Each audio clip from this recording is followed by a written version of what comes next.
Uncle Eddie's grave. It's too hot out here. That was the last thing we ever heard from my Uncle Eddie. 2 years later, Pop was burying Uncle Eddie in the back of the farm. Every time I asked why he hadn't checked on Uncle Eddie more, Pop would tell the same story. He swore he tried to bring groceries to my mom's brother, and in a fit of anger or confusion or something like both, Uncle Eddie appeared in a parka, pulled out a shotgun, and told Pop to back up or get shot up. Before putting Uncle Eddie in the grave, but after he threatened Pop's life, I was ordered to stay away from his house. It was hard to pretend like Uncle Eddie didn't live on our family farm with us. The top of his chimney was just visible through the leaves of our persimmon trees. There were times when, as I watered the blueberries or picked weeds from between the squash vines, I would peek over to see if he was actually always inside. Maybe one day I could catch him as he came out for air. Every time my curiosity told me to get closer to look, Pop would call me back inside. I never got close. Never got to say my goodbye to him. One day when I was 10, Pop found Uncle Eddie dead outside next to the wilted tomatoes. I wasn't allowed to see. I just watched Pop dig a hole in the sludgy North Carolina humidity. We'd said a few words at his grave, and neither of us shed a tear. It wasn't that I didn't love Uncle Eddie, I just didn't remember much of him. The times we did get to spend together, he'd tell me about how much Ma wanted me to grow as tall as the pines and take over the farm one day. He was the only one who would talk to me about Ma after she passed. We'd laugh and play games of hide and seek. On the clearest nights, we'd lay under the stars, and he'd tell me stories of how he and my Ma built this farm for me. On the day the stories stopped, Pop told me that Uncle Eddie wasn't well and to stay away from him. I never knew what that meant, only that I was to obey or get a lickin'. It's been 5 years since Uncle Eddie's last stepped outside, 3 since he died, and it really has been too hot out here. The heat is borderline insufferable. Most spring and summer days, we're lucky if the temperature is below 100 degrees. Since I'm not in school in the summertime, Pop works at dawn and I work at dusk. He does maintenance like building deer fences and mowing the acres of land. I do the day-to-day work of weeding the crops and caring for the chickens. Even though it's just the two of us, somehow we've managed. The crops have hit their brink each year, and yet each year they manage to pull through a harvest good enough for us to sell. We've relocated our chickens twice to places that have felt cooler on the farm in the hopes of saving them from heat strokes. We've switched up our crops to be more heat resistant, but Pop says it costs us more on the back end. Sometimes I hear Pop wondering how much more of this our little farm can take. How much more he can take. It's another suffocatingly hot day in May. I place Pop's plate of corn salad and fried pork chops on the counter for him to grab when he wakes up. I throw on my overalls with the cut pants, which Pop called so innovative when I revealed them. Each day before I head out as the sun sets, I check the patio door for any news Pop might have on what he's done in the morning. He considers it his way of being accountable so that he doesn't stay inside all day. I just think he misses talking to me. We don't see each other much since the farm requires such round-the-clock maintenance. Outside, cicadas and toads croak near and far, filling the air with vibrations. The sky is just turning that beautiful contrast of brassy clouds against rosy violet ribbons. There's a slight breeze from the east that brings much-needed cool relief and a bit of honeysuckle sweetness to the air. Dad mowed the lawn this morning, and the clean lines of 2 shades of green run parallel to the house beautifully. To my right, just over a small hill, is the catfish pond. It's definitely drying up, at least 3 feet of cracked bed between the water and the edge of the bank. It's not the first time I've seen it that low, but it's the earliest in the year for sure. I grab a wicker basket to carry on my back, then drag out my rusty, weather-worn harvesting wagon from the barn by the chicken coop. Our strawberries and watermelons sit between the edge of our lot and the forest, near Uncle Eddie's grave, where the shade helps them survive the heat. In the past 5 years, Pop and I have had to rearrange the whole farm. So many of our crops died during one especially hot summer. but we've always managed to find some strangely cooler spots to relocate our crops. Pop says it must be part of global warming, the way the earth is regulating itself. After an hour of picking strawberries and hauling watermelons, I instantly regret not splitting this into 2 trips. The watermelons this year are enormous and heavier than I anticipated. Between the cart and my basket of strawberries strapped to my back, I'm barely moving. The mosquitoes whisper their thirst, and no amount of bringing my shoulders up to cover my ears helps drown the buzzing out. As I'm dragging the cart behind me, I feel more resistance than normal. I look back, and the left rear wheel has stopped rotating and started pulling up grass and twigs as I move. Just as I start unclogging the spokes, the wheel jerks with the last pine needle I pull, and the cart lurches forward. I jump, grab the handle, and do my best to stabilize the cart while also keeping my balance with the strawberries. 2 watermelons roll down a small slope toward the tree line near Uncle Eddie's house, near Uncle Eddie's grave. Once I've regained control of the cart, I wheel it over to regather my harvest. From the tree line, I can make out more of Uncle Eddie's house than I can from the other side of the farm. His house is much more dilapidated than I expected it to be.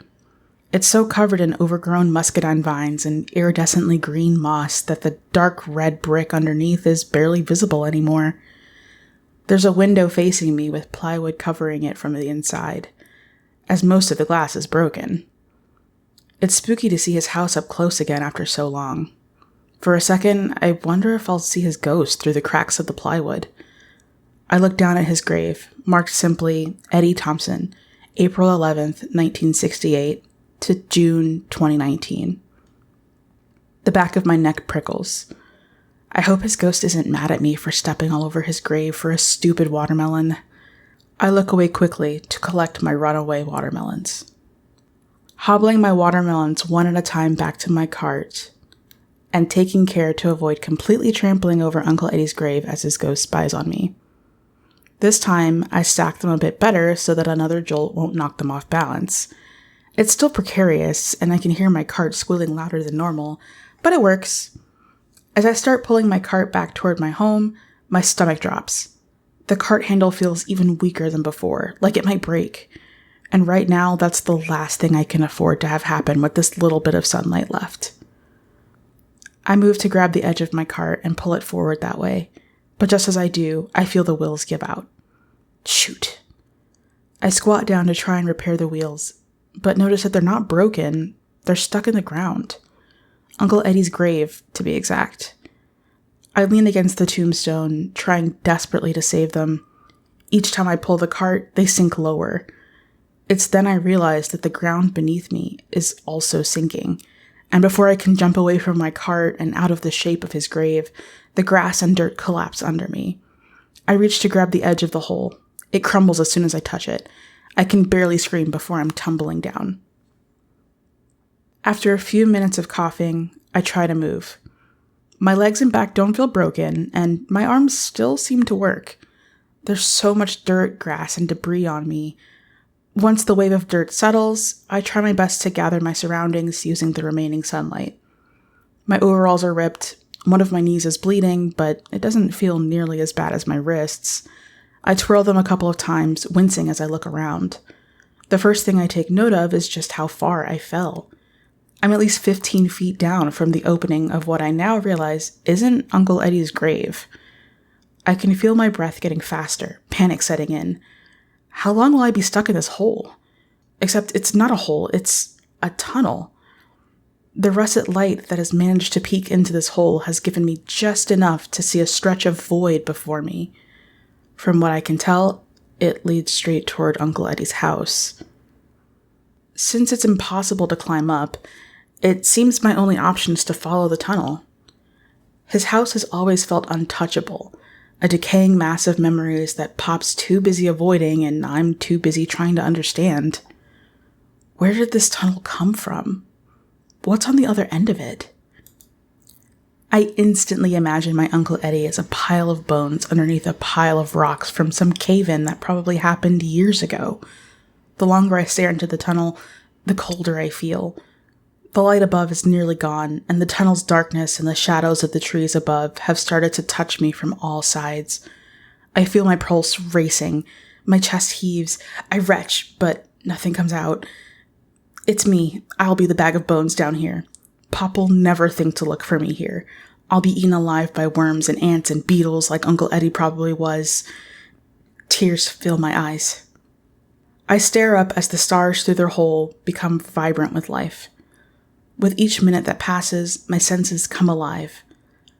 Crickets chirp in the blades of grass encircling my pit. Fireflies lazily float over me and, as if to cheer me up, light up in zigzags around the hole before drifting away. A moth darts by, its wings like sheets of paper rubbing together in a comforting, rhythmic kind of way that gives me the space to breathe. My eyes are adjusting to the darkness, and looking up definitely helps me feel more at ease. Up there, I'm safe. Down here, perhaps I'm safe too. My fantasies of skeletons and impending doom can't control me. I stand and, with a deep breath, begin my trek into the tunnel. When I was a little kid, Pop and I would play a game where he was a monster and I was trying to escape him. He'd usually catch me by enveloping me in bed sheets, folding them over me and creating a darkness too deep for my 5-year-old mind to comprehend. I'd be pushing from all angles to get out of the sheets, and he'd hold them tight over me and growl about catching me. After a while, he'd release me from my fitted sheet prison, and we'd laugh and have snacks together. That's what walking into this tunnel feels like. It's like I'm surrounded on all sides, and no matter where I stretch my arms, I can't escape. But there's no hope of release. The tunnel curves a bit to the left after what feels like hours of walking. It's definitely cooler down here than it is above, which I'm grateful for. I keep my left hand on the wall, which is weirdly smooth and definitely something carved rather than something naturally eroded, which brings me some comfort, knowing that someone else was down here. Perhaps even my Uncle Eddie. Maybe he wasn't really dead when Pop buried him, and he dug his way out the wrong way. I wouldn't blame him for being gone so long if that were the case. There's nothing fun about being buried alive. As the tunnel drags a little more to the left, I can barely make out a faint white light ahead of me. The closer I get, the colder I feel. It gets to the point where I almost think I can see my breath in front of me, faint and clouding my vision as the tunnel narrows to just a couple feet of wiggle room on all sides. Suddenly, I'm met with a door. It's made of plywood and jammed into the dirt walls of the tunnel. Some of the space around the edges of the door is packed tightly with clay, while other spaces leak a faint blue light in tiny beams that dissipate into the void of the tunnel. Part of me wants to turn away, to wait at the hole I fell into and call out to Pop when he comes out in a few hours. There's another part of me that wants to know what in the world is going on underneath our family farm. I raise a fist and gently knock on the door. It echoes out behind me, a light tap that devolves into boundless, dull thudding the further it travels. I wish I could travel with it, up and out, away from this mysterious blue light. I knock again, feeling idiotic for knocking against a door buried 20 feet underground. What will answer it? My mind drifts, picturing a giant gray rabbit on the other side with a fistful of our family's greens in its mouth. I'll apologize for intruding upon its home and promise to leave immediately, maybe even offer it some apples for extra good measure. The thought makes me chuckle, which comes out right as the door swings inward. I recoil from the bright light on the other side, just as I feel two massive hands jerk me forward through the doorway. The door slams shut. My eyes, barely open, make out a hulking, blurred figure standing over me. The figure is saying something, shouting at me in a tone that feels both terrified and terrifying. I lean my head against the door and let my eyes burn their way into sight again. I'm in a dome-shaped room carved into the earth with multiple tunnels branching off of it. The light, I noticed, is emanating from one tunnel in particular, and amplified with lanterns emitting blue light from each of the tunnel entrances. The room isn't big, maybe twice the width of the tunnel, but it's taking my breath away with the sheer construction of it all. My focus shifts to the person in front of me who, now that I'm able to see, is snapping his fingers for my attention. "Who sent you? Answer 'fore I get my gun." He's bulky, hunched over, and buried in a dusty parka with sewn patches of so many colors that I can't tell what its original color was. His face is twisted underneath a thick, peppered beard that looks the way chicken wire feels. Layers of dust cover his skin so that when each muscle in his face flexes, a bit of the caked-on dirt cracks and flakes away. He doesn't seem to mind. His full attention is on me. "Uncle Eddie?" I croak. He looks confused for a moment before shifting into a slow smile that reveals exactly 4 brownish-gray teeth behind dry, splintered lips. "Is that you, Aubrey girl? Goddamn, you grown." He sits back and belts out a chuckle that feels deep, but reverberates as though it were as hollow as the space around us. Part of me is relieved that it's him. Part of me has no idea how to engage with him, this underground gremlin of an estranged relative, and yet his presence brings me an odd sense of comfort that eases my worries almost instantly. "It's good to see you," I say, barely able to believe he's standing in front of me again after so long. I feel a barrage of questions, ready to unload onto him, but all I can manage is, "You're not dead?" He looks puzzled. "Dead? It ain't been so long the good Lord's taken me. Not yet, at least. Why? How long's it been?" "Like 5 years. I'm 13 now." He slaps his knee and lets out that airy laugh again. "Well, that explains why you here looking just like your mama was when she was young, rest her soul. How y'all doing up there?" Before I can answer, I let out a small cough and shiver, then bring my arms close to hold myself. It's freezing down here, which makes me picture some massive air conditioning unit running full blast at all times. "Ah, damn, here." He whips off his parka in one swift motion and throws it over my back. It's heavy, musky, disgusting. It smells like anti-soap, like the smell of plaque coating my tongue when I forget to brush in the morning, like waterlogged wood and maggot-filled roadkill. I bury myself into it. He stands, still bundled in a thick, muddy gray sweater, and offers me a hand. I take his hand and stand with him. We're barely able to exist together in this room without breathing on each other. We're okay. It's been hard keeping everything together with just Pop and me. A lot of the old crops have dried up and we've had to shift everything. You probably wouldn't even recognize the farm anymore. But we're managing. Your mama'd be proud. She always knew you'd be a farm gal. I nod my head slowly, still trying to process everything around me. "So, you're not dead. Pop didn't bury you?" He frowns. "Say what?" "Pop said you died 3 years ago, and we buried you. I fell down here through your grave. That's how I got here." Uncle Eddie stares blankly for what feels like years. His eyes, dark and unreadable, squint as his brows furrow. More dirt cracks off of his forehead. "So I'm guessing he ain't tell you about our fight." "You mean when you put a shotgun to him for checking on you?" He snorts. "Oh, I put a shotgun to him, but not for that. Back when your mom was alive, he was trying to convince her to sell the farm.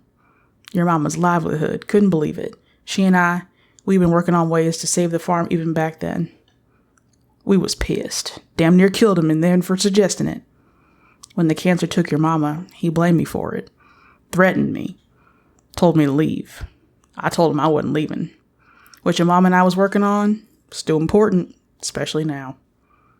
My heart is leaping from my chest at hearing about Ma. "What is it? What was Ma working on? And why would he blame you?" Uncle Eddie walks to the door furthest from us, the one with the brightest light emanating from it. He opens the door, letting a burst of light pour in. It's full of the richest blues and whites that dance along the carved dirt walls like the kaleidoscope Pop got me for Christmas once. He marches through the door without pause, leaving me trailing behind him in tense anticipation. As we walk through the tunnel, what looks like tiny dandelion puffs are floating around us, suspended without wind to blow them around. As we move through them, they push away from us with the lack of urgency of jellyfish, unbothered, just drifting wherever they can. As we walked down the tunnel, seemingly as long as the one that brought me down here in the first place, Uncle Eddie is rambling about how he built these tunnels through trial and error. He built a network of at least 30 tunnels down here, all carved by him, all of varying lengths, and all with different purposes. The one that collapsed on me was one of his first, which he'd stopped digging because he'd gotten too close to the forest line at the back of the property. There were others, deeper into the earth and longer and twistier than this. Each one, he said, was built to assist in his research, which, as we finally entered another dome-shaped cavernous room, became all the more clear. Not a single part of the carved rock wall is visible in this room. Instead, it is covered from top to bottom in brilliantly baby blue mushrooms.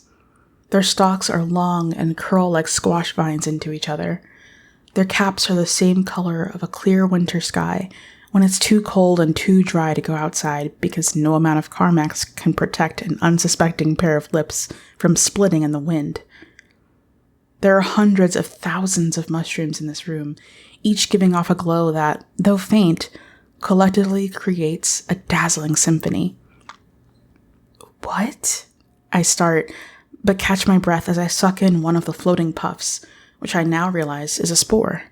They're all spores, all hovering in midair and searching for something to cling to. It's freezing in here, and the air is super dry. I cough, sending even more spores buzzing around the room. Uncle Eddie rushes over and presses his ashy hand against my mouth. Come on now, they're sensitive. I nod, doing my best to clear my throat while keeping my mouth shut to abide by his rule.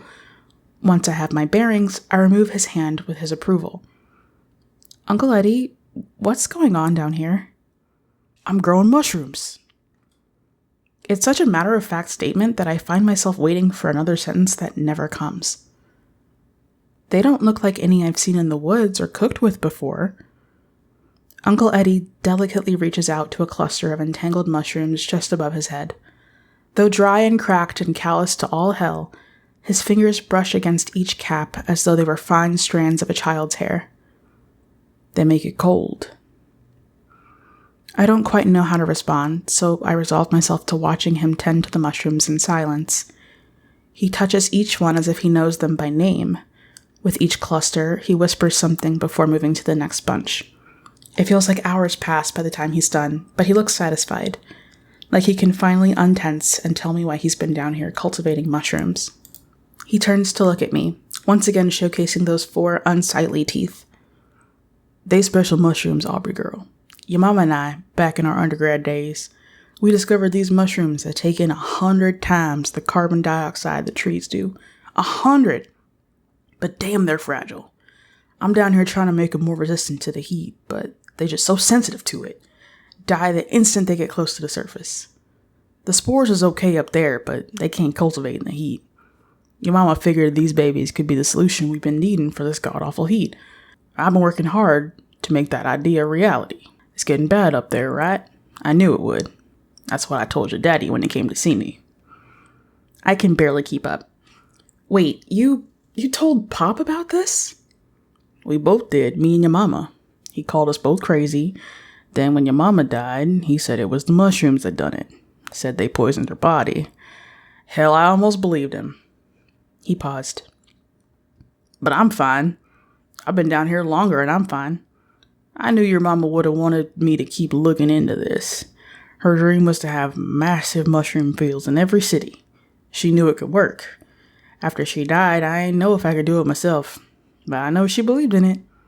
That day, it was too hot. I couldn't take it no more. I was fed up. So you've just been down here trying to save the world? He nods with the biggest smile on his crackly face. You noticed anything different about the farm? It takes me a second to connect the dots. The cooler spots. Exactly, he exclaims. That's the mushrooms. They working. I feel like I'm being ricocheted between so many things at once. Ma and Uncle Eddie were working together on this before she died. They were trying to save the farm together from the worsening heat. And the best part, it's been working. Why did Pop try to stop you? Why wouldn't he want the farm to get better? I ask. Uncle Eddie throws his arms up.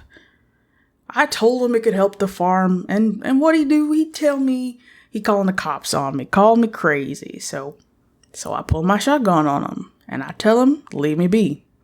I ain't gonna hurt nobody down here, I'm just doing research is all. And he said, fine, but I best stay away from you, and he best not see my crazy ass again. So my crazy ass been down here since, trying to solve this heat issue, trying to come up with solutions. He lets out a loud snort. And I guess up there, he said, I'm dead. I'm stunned at this version of the story. Pop never once told me this side, and I don't blame him. If I'd heard this version of the story, I probably would have followed my crazy uncle underground. Even now, I feel the urge to help out, of finally understanding both sides and wanting to connect with whatever Ma believed in. If I'd known the truth, I would have blamed Pop for keeping me away. And I probably would have learned to blame Pop for the incessant heat and the farm dying and our absurd sleep schedules as we've tried to adjust everything about our lives to not be in the sun. So when will they be ready to go out into the world? I ask him, feeling my own excitement building at the thought of a cooler planet. I'm tired of Pop checking the news every day to see how risky it is to go outside. I'm tired of wishing I could grow up and go off to college to study ways to help the farm. Ma and Uncle Eddie already did that. And this is the solution. This is what could help us.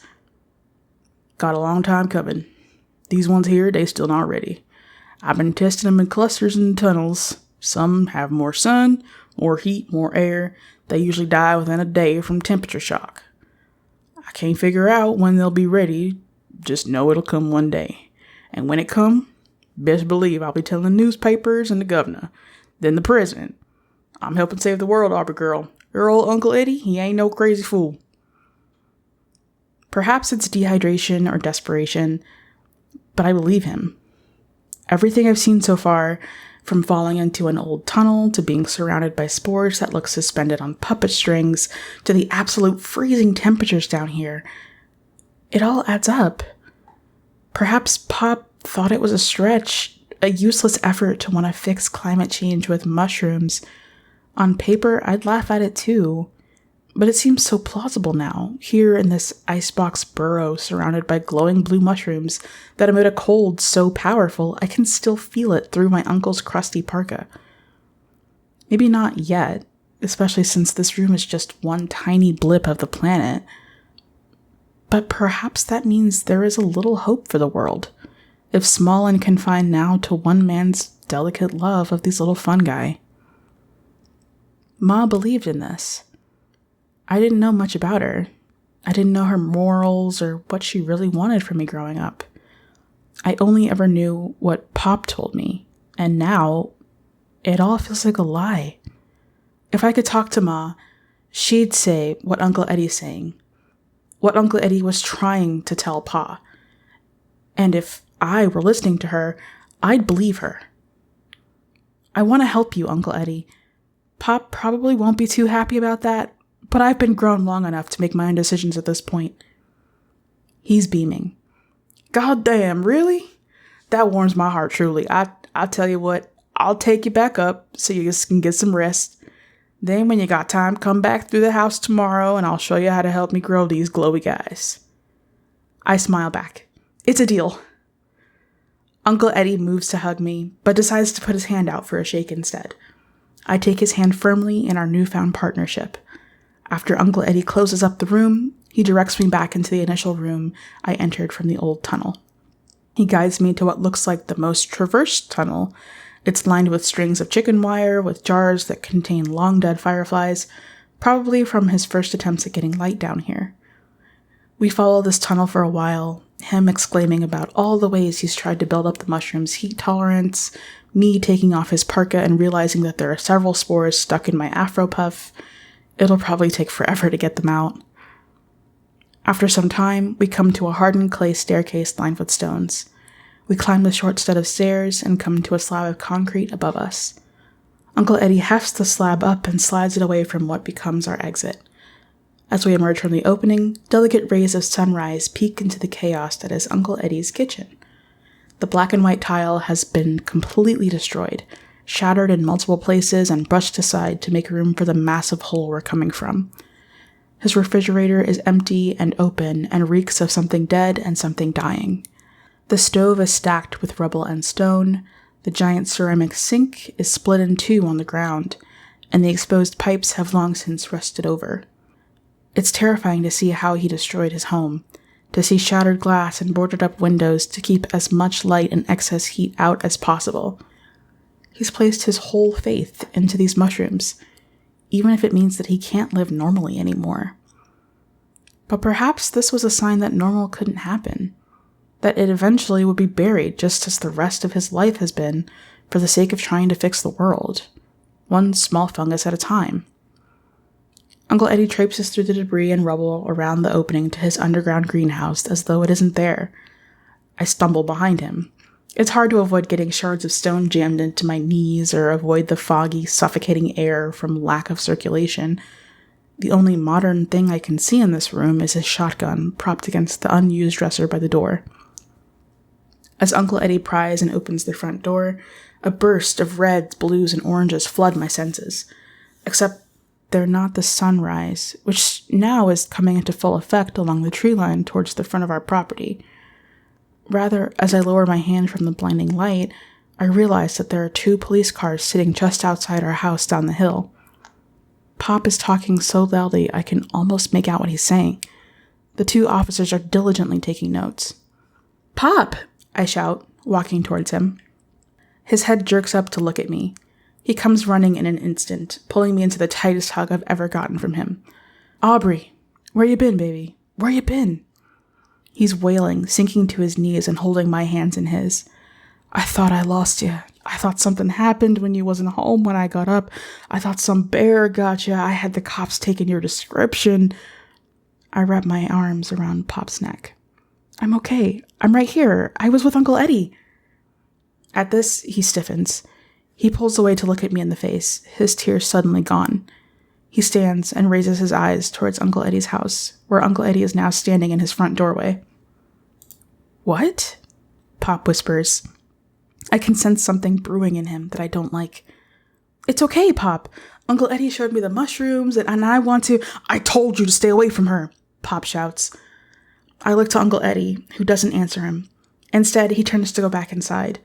In an instant, Pop tears away from me and charges up the hill for Uncle Eddie, scrambling and tossing grass and dirt as he claws his way over. The 2 officers run up the hill after him, but it's too late. In an instant, Uncle Eddie whips out his shotgun and points it at Pop.